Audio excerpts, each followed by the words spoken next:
Hi everyone.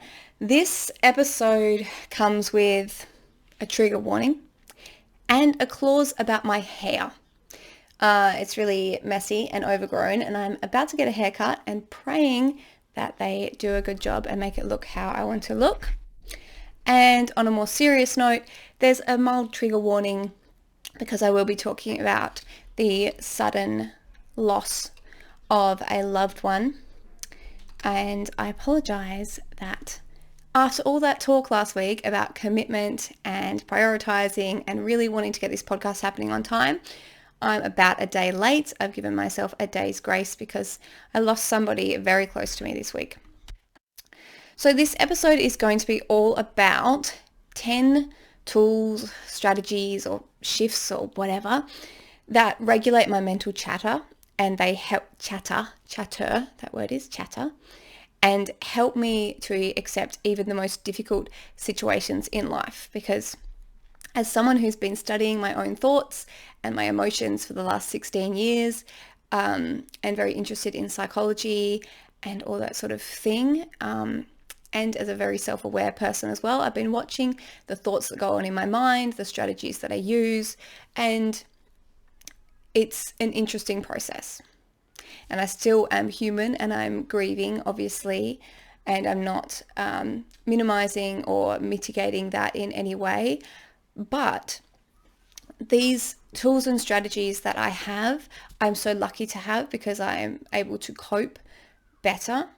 I am not on this roller coaster of emotions that are taking me up and down all over the place. It's more like there are waves and I ride the wave into the shore as they come. Or, yeah, actually, I've just got to add something in to my notes.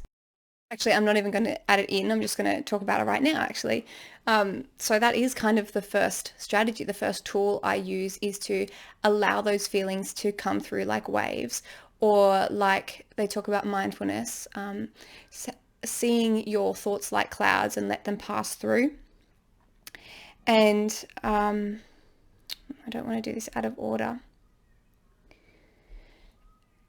And allowing those thoughts to be and be the way they are, because you can develop secondary emotions. So for example, say that you're upset and then you feel guilty about being upset, or you feel anxious and then you start feeling anxious that you feel anxious and that's going to cause more problems.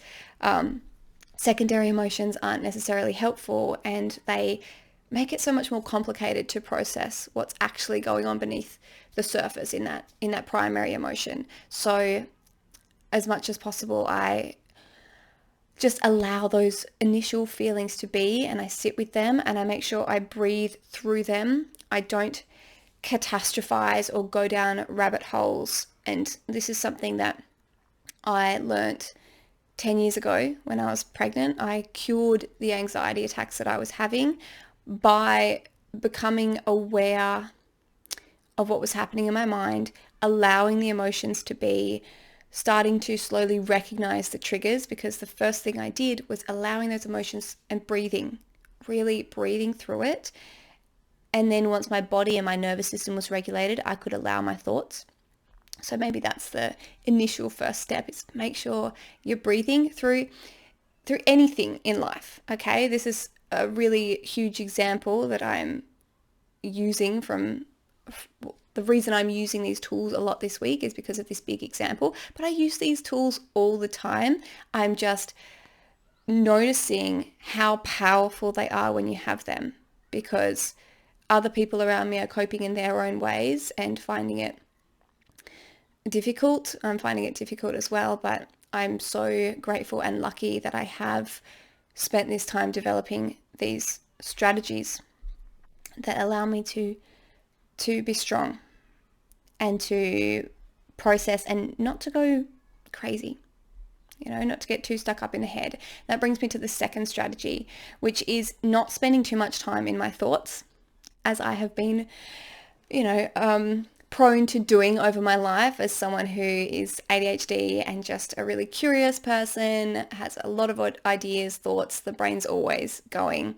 I remember lying in bed awake when I was like 7 years old, thinking about the vastness of the universe and how could it be so and what's outside the universe. So there's a lot of big thoughts in there.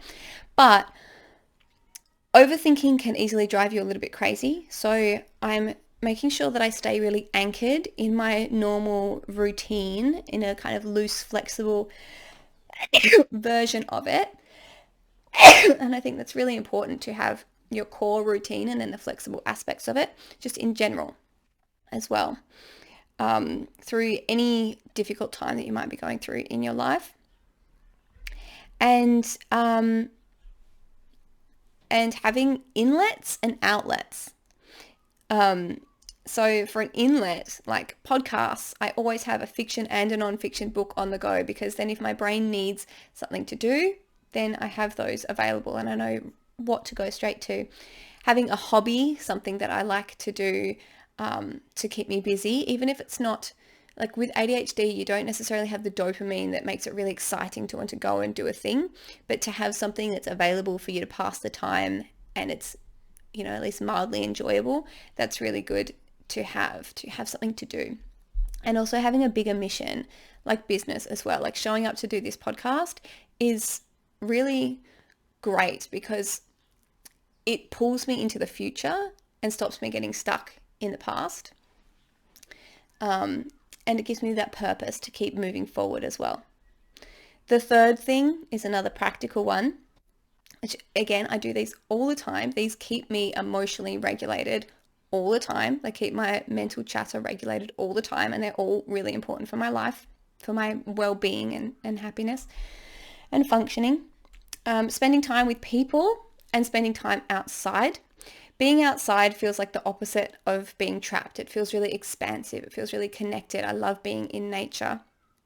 And sometimes when you're ADHD, when you're an overthinker, you can feel trapped in your mind, especially at the moment we're in autumn, more than halfway through autumn, and the nights it's getting darker earlier, and sometimes that can make me feel quite trapped. So to avoid feeling trapped in my mind, I make sure that I'm not trapped physically. Going out for evening walks is really beautiful and really extends that day and really gives me the opposite of feeling trapped, and brings a lot of other benefits for well-being as well. There's a lot of benefits to being in nature. There's a lot of studies being done that show tangible, changes in the brain, and it's just excellent. So I highly recommend being outside and being with people in a way that suits you.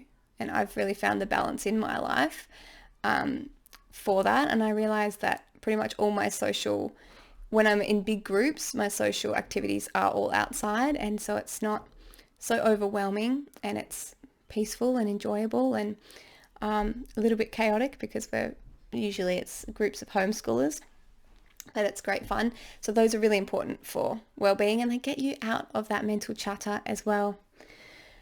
Fourth one is moving the body. Moving the body is so important. It gets you out of your head. At the moment, I'm really slow with it. I had an injured muscle, and then I've had a tough week as well. So I haven't been doing so much exercise, but I have been going for walks. It's it's slow exercise at the moment, but just keeping moving because it's really important for the body. You can feel the energy slow down and your body starts to ache when you don't exercise. And the more you do, the more flexible and energetic you feel. And it definitely gets you out of your body and helps physically process any emotions and any thoughts and energy as well. So like anger, anxiety, and frustration are processed really well through things like running or boxing or aggressive dance workouts, things that are really physical, and you can kind of feel the energy and get it physically flowing through and out of you. And aerobic exercise is really great too, because that regulates the brain. There's a lot of good benefits to that, especially for ADHD, is if you can do 10 minutes of like really aerobic, like really get the breath happening, get your heart rate up a little bit, that it's so great for thought regulation and emotional regulation, and it lasts throughout the day. It can last for several hours or even to the end of the day, depending on how it affects you. You know, you might want to do a little bit more. I think more than 10 minutes for me is probably good. But yeah, 10 minutes, it makes a difference. Trust me, it's great. And also any exercise that puts you into the body and requires focus. So yoga obviously isn't aerobic, but it takes, sometimes the poses are difficult. So the mind focuses wholly on, oh, I need to hold this pose. This is hard. This is difficult. And it stops all that other chatter. Same with cold water swimming as well. That can do the same thing. Or like for me when I'm rollerblading, I know I've used this example before, but that stops the mental chatter for me because I'm learning a new trick and I have to focus on the thing that I'm doing. Because otherwise, you can't do it. It just takes that mental focus and that stops that mental chatter. So these are all my little hacks to stop that chatter. That otherwise would be going on constantly in my brain and driving me a little bit nuts, especially, processing any difficult situation in your life or any just thoughts. Another one I'm just going to say really quickly because I didn't write it down is noticing any thought loops. At times I hear in my brain a certain phrase repeated, like this week particularly. Can't remember what one was, but it's a bit of a mental scream sometimes, like, this sucks, or what was it? Just like a little negative phrase and noticing that looping and then questioning whether it's true and basically using cognitive behavioral therapy to avoid catastrophizing and going down this rabbit hole and really making it a really big deal of a statement that isn't actually true in the first place and it's representative of a feeling. So rather than creating this lie that you tell yourself, to tell the truth about it, and if it's actually just representative of the feeling, to go back to feeling that feeling and allowing it to be without secondary emotion or these secondary negative thoughts. Okay, what am I up to? 5 or 6? I think 5 or 6. I think 6 because I just added that one in. I'm not going down the loops. I just had to help my daughter tie up her skates because she did not want anyone else to do it. She wanted mum. Okay, this one is acceptance and stoicism. I'm quite stoic. It is what it is, which can be, it's a bit blunt. And there obviously is the human part of me that wishes that things were different. But I keep coming back to this. It is what it is, and I need to accept that. And this is really helpful because the opposite of that is what ifs and woulda, shoulda, coulda, which is really unhelpful. There is no benefit to that. That's just a torturous act of, theoretically things could have been different. You can't change the past. So it's important to accept the future. And I'm definitely not going down any of those rabbit holes of if this, if that. The brain does try to bring that up during the bargaining stage, but what I was doing and do keep doing is using this Buddhist philosophy of training the mind is like training the puppy. If the puppy pees inside, you take it outside to the tree. Every single time you take it out to that tree. So every single time my brain says, what if this? I tell my brain, well, it's not how it went. It is how it is. It's already happened. So I take my brain back out to that tree. Take my puppy back out to the tree. Because, it's just unhelpful with anything in life. It's unhelpful to say, oh, could have been different, would have been different. And I'm really, another thing, maybe number 6, is I'm really big on learning the lessons. So if in hindsight, I wish I would have done that differently, what does that mean about my future? How do I want to live differently now? Whether that be, I wish I had been more present, shown love more, gone on more adventures. How can I do that now? And overcome or shift and change a few things about myself. Mainly, being brave and being more adventurous, or letting go and not taking certain things so seriously. But whatever, for you, whatever things you face in your life, whether it be daily life or a difficult or surprising life situation, if you can learn to look for the reasons, not the reasons, but the lessons, and grow through it, then that can be really helpful. And that ties in with another thing I'm going to say soon about spiritual beliefs as well. So number 7 is focusing on the present and also focusing on the future rather than focusing on the past, which it ties into what I just said. There's no sense wishing the past was different. And sometimes, especially at night, I'm lying there thinking about all the things that happened in the past, but bringing myself back to the present is really important, or at least reminiscing in a positive way. And that comes into number 8, which is this positive reflection and gratitude, a glass half full kind of attitude, that I'm grateful for at least the things I did get to experience and the time that I did get to have, rather than wishing that I had more or wishing that it had been different.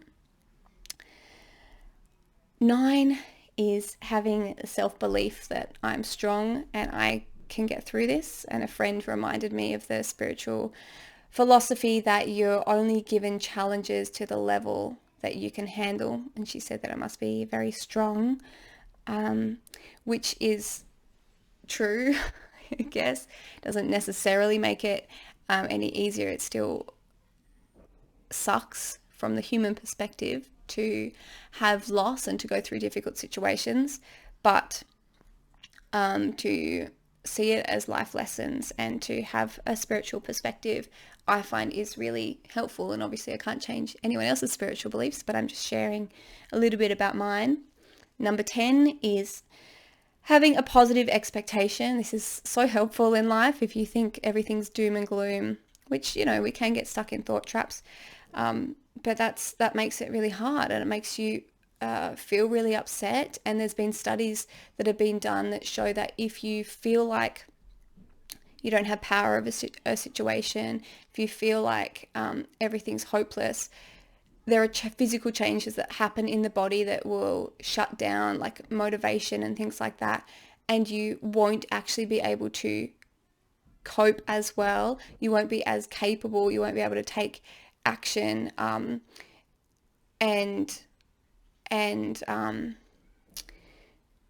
I don't have the exact science for you about that right now, but if you have this positive expectation that things will get better, it won't always be this way, then you maintain that self-power.